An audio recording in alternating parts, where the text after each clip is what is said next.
Airtable Automations give you a way to work with and, as you might have guessed, automate your work directly within Airtable. So you can think of it like Zapier built into Airtable, but basically whenever you update a record or a trigger happens, you can automate what Airtable will do next.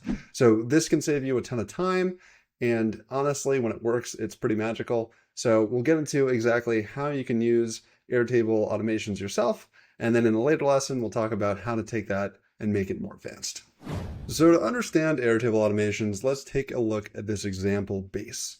So this is a fake CRM. It's got a contacts table and a companies table, and each record in this table is, in theory, a prospect we might want to reach out to. So again, an automation lets us automate our work. And so what I'm going to want to do here is for each one of these records, I have a title, what their job is. So Brian is the CEO of Airbnb. Matthew is the COO of Whalesync. I'm going to ask an automation to basically take any new title that gets added here and classify a department for that person, right? So in theory, what we want this to do is as I write CEO, for it to look into department and automatically put executive. And as I write sales representative, automatically classify this person as sales, right?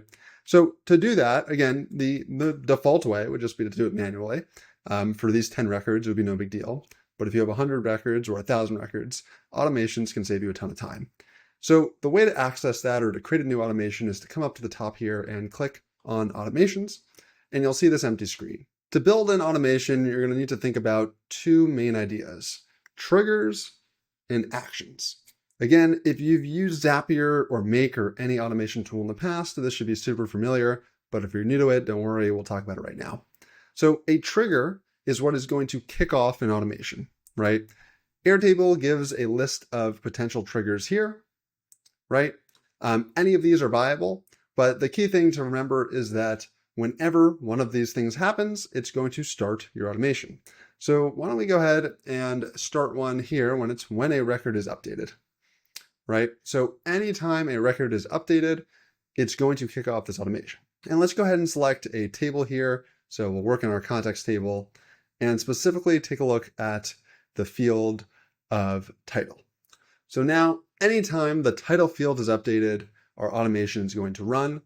And as always, what you're going to want to do when you're setting up these automations is use these testing steps that Airtable has so nicely built in. So we can work with a record and test it.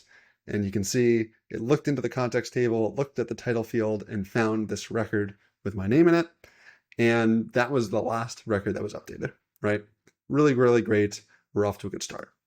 Now, the second bit we talked about is actions. So a trigger kicks off the automation. Now Airtable needs to know what to actually do when that gets triggered.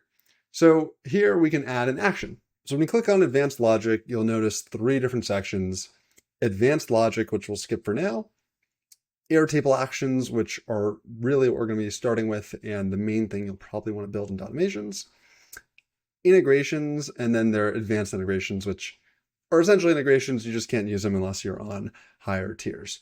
So just to get an example of this, let's go ahead and start with an Airtable action, which is generate with AI.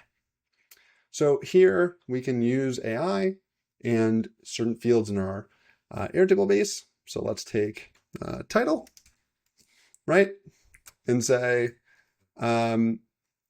based on the title of the person, classify them into one of the following categories. And then we can list out the different categories that we want our AI to spit out. And once we've done that, we can use a test action again to see what Airtable would actually do with this data. And there we go. Now the results are at the bottom. It used GPT-4. And here it gave us a full explanation of why it classified the contact as an executive. Let's just tweak this up a little bit to say, only respond with one of the following and nothing else: executive, sales, marketing. And we can test that one more time. And now that that's finished running, we can scroll down and you can see response is just executive, which is perfect. Now, running this automation on a trigger and having it generate AI doesn't really do us any good at this point. So the key thing will be to add another step here where it actually updates the data in our Airtable base. Again, Airtable makes this really easy. It gives you exactly what you need to configure it. So we're going to update data in the contacts table again, and not just some random record. We're going to need a specific record ID. And we want to grab the ID of the Airtable record that was updated, right? So when I update the Matthew Bucell record, I want to then generate AI and update that same record with automations. The power of this is that you can have it do many different things. This is just one example, but it is a really good way to just get a sense of how this all works. So we'll have Airtable update the same record ID. We'll have it update this department field this time around. And in this field, we're going to go ahead and click Settings and look for a dynamic variable, right? So a static answer would be, hey, whenever this updated, make the option executive, right? But it sort of defeats the purpose of this automation. So here we'll go into settings, we'll change it to dynamic, and now hit the plus button to grab a variable. Now, by default, Airtable shows you the data from this first trigger, but let's just click generate with AI, and it'll show you the data that was generated by the second action. So here, the response was executive. We can go ahead and run this as a preview. You can see this all work. Here, the AI and this automation has updated the department field based on what I wrote. This all looks good. We can go ahead and turn this on. Now, when we come back to our data, let's give this a shot. So we'll take Michael McDaniels and change him from CEO to marketer, right?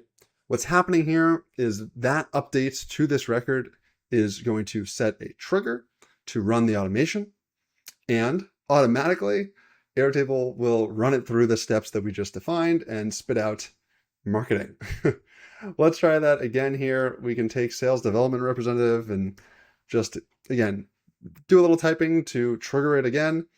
And what we'll see is that as this runs through the steps of AI, our automation, again, will update it, and this time with sales.